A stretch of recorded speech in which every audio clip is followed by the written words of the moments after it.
everybody. So I just wanted to pop on here and kind of give my thoughts about this. And these are just my initial thoughts. So yesterday, Cornel West announced that he was going to run for president of the United States of America.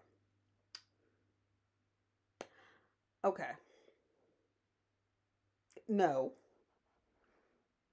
But please listen to why. I am not one of those Obama apologists. I'm not one of those people who go on and on about how he was up against it. Well, he couldn't do that. And I don't believe in that. I don't believe in that for black people when we say, oh, well, they can't. They can't. Why? Because white people respond violently and angrily. Yeah, well, you know what? We haven't gotten free placating to their feelings either.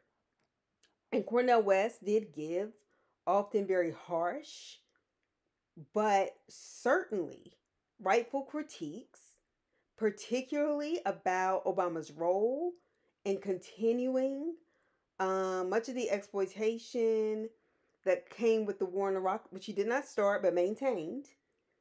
He deported more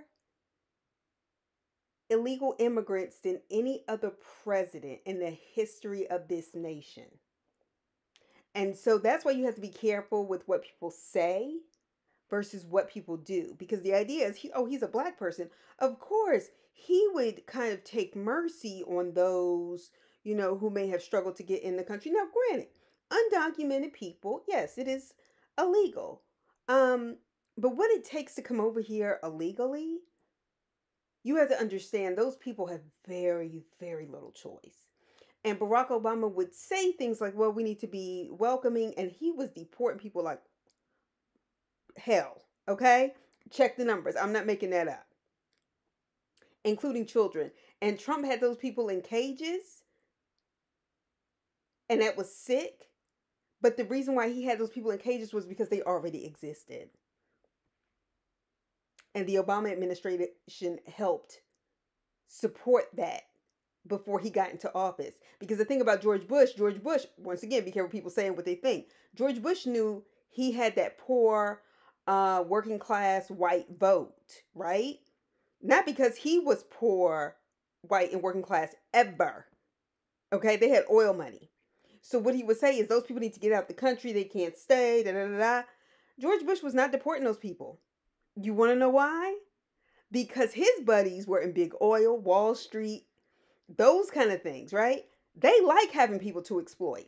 That's why in California, you'll see people passing with big trucks to let those illegal immigrants on the back of them to get them to work for little to barely any money, knowing they can barely speak English. And that's exploitive. If you don't want them here, fine. But be clear, don't continue to exploit them. So this is the difference between what people say and what people do. Okay? Now, that being said, Cornel West, I am not upset with him for properly critiquing Barack Obama. I do think that, yes, part of his insistence on shitting on Obama as often as he did, as widely as he did with any news network that he did, was not so much to bring attention to the truth of a lot of those things, but I do think he did have a bit of an ego problem. I do think he was upset about not getting tickets to the inauguration, and he tells the story that the person carrying his bags at the hotel had a ticket. Now, we don't even know if that's true. That man could have just said that, or he could have had one. We don't know how he got one. But it came off as very classist when you say that the person carrying your bags had a ticket, but I didn't. I did X amount of events free. There are a lot of people who did those things free, who didn't have your letters and your degrees. And the bottom line is, there are a lot of people that was a crapshoot for. There are a lot of people that just stood out there and just wanted to be a part, who didn't have tickets, but just went. Whatever. But it seemed very personal. And the reason why I say this is, once again, I'm not critiquing the critique. Because he was absolutely right. And I think Obama, in retrospect, which I started to realize about 2 or 3 years into it, because I wanted to give him benefit of the doubt too. Him breaking away from his church when Reverend Jeremiah Wright was not even pastoring Trinity at that point. So white people would be quiet. And then people like Mitt Romney could come out and say he was a Mormon and his religion is his business when they had found all those women in Texas and in Utah being exploited under the Mormon religion and sexually abused young girls. He didn't have to come out and say anything. Joe Biden didn't have to explain why he's still a Catholic despite what priests do. That, yes, that happened to Obama because he was black. Now, I understand when he gave his speech and he was saying that certain people at the church, even when they were leaving, were being harassed by reporters to express themselves, so on and so forth. They were a part of that church for 20 years. Okay? Now, okay, fine. Let's say you just tried to walk away quietly. You said you talked to your pastor. He was hurt, whatever. But you decided this was the best thing. It was that second book that he wrote, which is escaping me. No, it might not even be a second book. What is it? I want to say A Promised Land. I can't remember exactly what it is. This won't bother me if I don't. But in that book, he brought back up the Jeremiah Wright stuff. And instead of just leaving it alone, yeah, Barack Obama, A Promised Land. Instead of just leaving that shit where it was, keeping your relationship with God, and just saying maybe, just for the sake of peace for these people, you went in and continued to hurt that man, his family. Those people weren't talking about you. You and Michelle both mentioned that in your book, and not in that kind way after what that man had done for you all. Counseled you, baptized your children. Okay, so this is, and that man, just so y'all know, had a really bad stroke shortly after that book was released. And yes, I am a believer of touch not thou anointed, do my prophets no harm. Period. You got to answer for that at some point. So I'm not critiquing Cornel West for that. What I am critiquing Cornel West on is the fact that Cornel West, that aside, with Obama, because I want to make sure that's clear, because I'm not an Obama apologist. You don't have that same smoke for Joe Biden. You didn't have that same smoke in the same way for Donald Trump. Now, we can argue maybe he didn't get as much media attention. Cornel West, I think, is a very brilliant person. I think he is an incredible academic scholar and was up until a certain point. The point at which he started getting movie roles like in The Matrix, the point at which he wanted to become more of a talking head. And I know Cornel West is smarter than he sometimes lets on. I can tell when somebody is a learned person and does things, but he says the same things over and over again. He has the same shtick. All right, when he talks to people, I'm a blues man, and he's going in on Beyonce. Now, that's also a mistake, just for the popular culture. That's always a mistake. Maybe that's why he tried to say something nice about her at Howard, one of Howard's, not complications. Well, maybe it was a complication. Anyway, but he does that kind of shit. Now, how you can sit down with Jay-Z and then continue to publicly say terrible things about his wife, about the things that she's not doing politically, and like, oh, she's not Aretha Franklin. You goddamn right. That was never Aretha Franklin's MO. She was the queen of soul. Yes. Vocalist. Yes. That's not Beyonce. Beyonce is a dancer, entertainer, and a vocalist. They are just different. Okay? And if people aren't black the way he wants them to be black, say the things that he wants them to say, Cornel West has a problem with that. Cornel West has never served in any political office, which I actually do believe should count for something. Cornel West has a background. We know he was unfortunately basically pushed out of his position at Harvard, not once but twice, and usually taking principled controversial stances, which I get. And I think people should stand in that, and that's unfortunate. But I will say this. Cornel West, you critique what people haven't done for the black community. Cornel West has made millions of dollars. Cornel West talks about W.B. Du Bois, and if you have not read or heard of him, he is the first black man to ever graduate from Harvard with a PhD in history. His dissertation was on the suppression of the African slave trade. He wrote Souls of Black Folk, 1903, The Philadelphia Negro, which is actually the beginning of American sociology. Du Bois, a black man, is the founder of American sociology and had to go to Germany to get parts of his training because they wouldn't allow him as a black man to do that. Okay? And then Du Bois critiques him and says, well, he was an elitist for the talented 10th. The talented 10th, if you've actually read it, Okay? When Du Bois talks about it, he says that, hey, 10% of black people have had opportunities for education post Reconstruction, and it is their job. It is our job as part of that 10% to go back into communities down south, poor communities across black poor communities, and educate the ones who don't have it. That to me doesn't come off as elitist. I actually do think that's a matter of social responsibility within your community, especially at a time where there was complete disenfranchisement. Georgia only had one black public high school in the year 1900. The fuck you mean that's classes? No, that makes sense.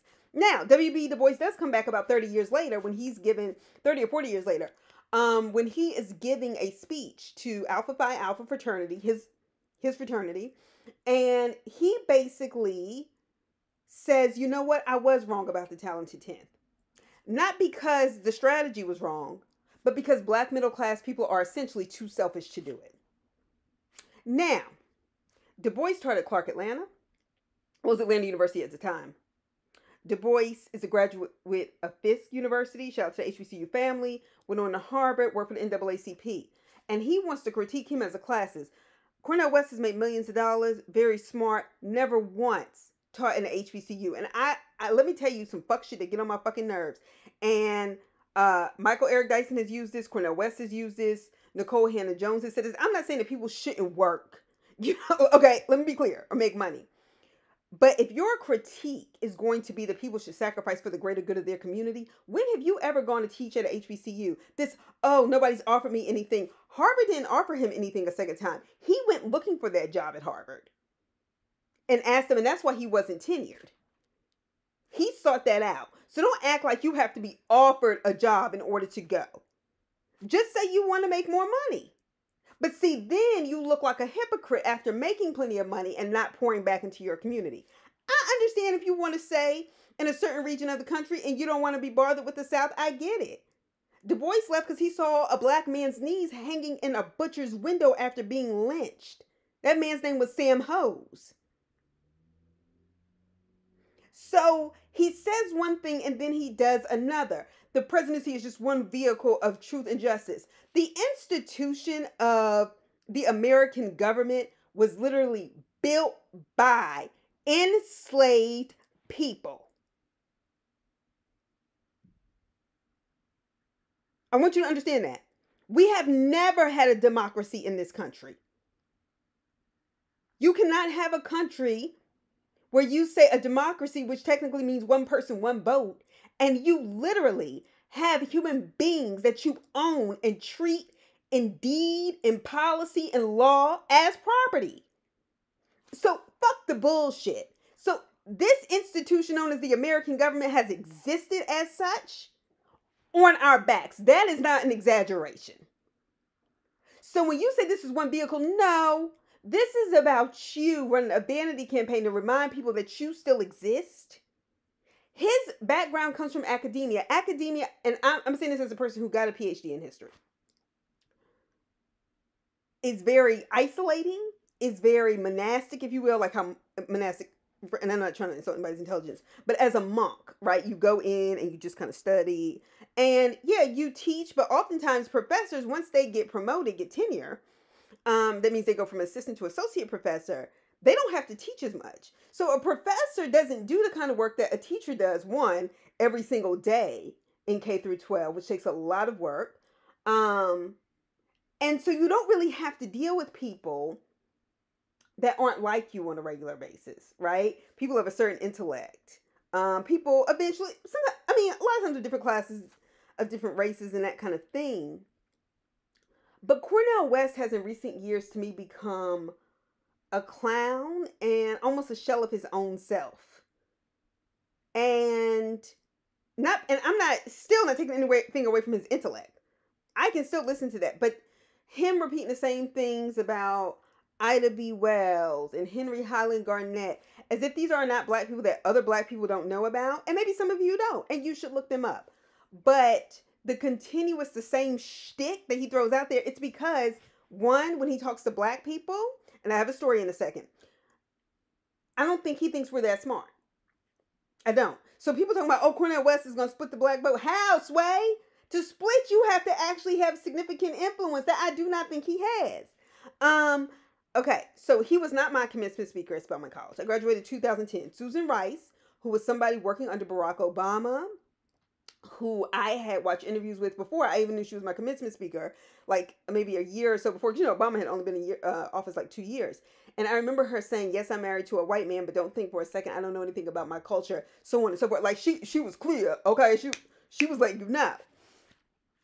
She was my commencement speaker. But the year before, I helped with graduation, and Cornel West was the speaker. I promise you, Cornel West did not talk any more than 11 minutes to black people. And he was talking about a bunch of fucking nothing. Susan Rice, who worked for the fucking White House, and not just anybody, okay, she was up under Obama. Obama, when he bossed up on the press, and he said to them, he said, if you have a problem with Susan Rice, you have a problem with me. That's what he said. Okay, he got black real quick. Okay?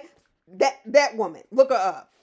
And who said to us in our commencement speech that yes, I work under the first black president of the United States of America, and I hope in this room that we'll get the first black female president of the United States. And Howard got the first black vice president, and I couldn't be more proud. I know she working for a president that fall down and shit, but you gotta get it how you live.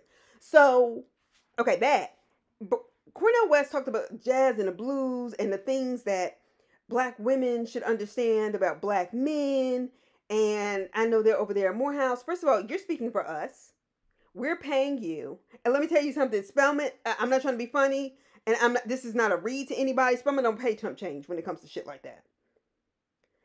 He didn't think we were smart enough as black people to not be impressed with his 11-minute bullshit. He don't go to no white school. I don't give a fuck where it is. It could be in the middle of nowhere, Kansas. He would have never done that. He thought less of us. Michael Eric Dyson in that same crew. That's what they do.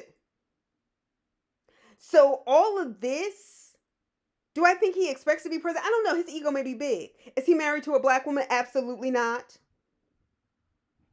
Absolutely not.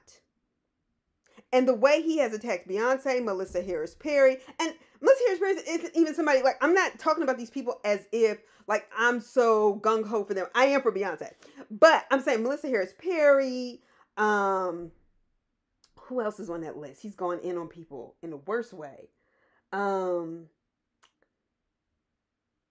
Anyway, he's talking about women in a very objectified way in Brother West Living Out Loud. And particularly black women. And you can say, oh, I appreciate the sisters, this, that, and the other, but that's not where your money goes primarily. That's not who you spend your time supporting and appreciating, or even verbally supporting and appreciating, but you have put down. And you need to check yourself. Now, this could be, for all we know, just an ego boost for him to get more attention, third party. And to say the presidency is one way of pursuing truth and justice, back to this point, everything about the institution of the American government is racist. There's a reason why, Lord forgive me, why Martin Luther King was fighting for truth, justice, who said the three evils in America were capitalism, militarism, and racism, all of which have been oppressing us from the gate. Because we live in a militaristic state. That's why people can kill black people without consequences. That's why Malcolm X was going to take the issue of African Americans to the United Nations. Because we aren't even accepted as human beings. And his point in Message to the Grassroots, when he says you can't be a second-class citizen because you're either a citizen or you're not. You have those rights or you don't. Which means they don't respect us as human beings, is still fucking true. Cornel West performs blackness, lives white, and I don't know what his goal is. I'm not here for it. I'm not here for a lot of these public intellectuals because what they do is they use blackness as a marketing tool to get rich. I'm not saying you can't marry anybody you want, but I saw somebody on TikTok and they were like, "Are you gonna have the same smoke that you had for Kamala Harris when you found out she was married to a white man? Or the same smoke for Ketanji Brown? No, Ketanji Jackson, right? The Supreme Court Justice Ketanji, Sister Ketanji. Okay, I'm gonna get it right though, sis. Don't worry. When you found out she was married to a white man, the same smoke. Hell, if you want to go, the same smoke y'all have for Serena Williams. All of whom articulate their blackness very differently. They make a big deal. Kamala Harris' mother is Indian. And her father's black, but she understands she shows up in the world as black. She could easily play that card. She doesn't do that. Other people bring that up. Because she's very clear that her mother and other black women in her community helped raise her. So my thing is that we need to look at the differences in the way black women are judged and mistreated publicly, privately, and otherwise. And I think that affects me because it affects them. And I don't think we should let people off the hook because they wrote some good books and got accolades. Well, you got what you got. You've been congratulated for that over and over again. But I don't feel the need to defend black men, particularly in politics. And at the end of the day, he has never served in office anywhere. I think you can know about physics and then serving in office are two different things. Those are just my thoughts. Sharing them. See you soon.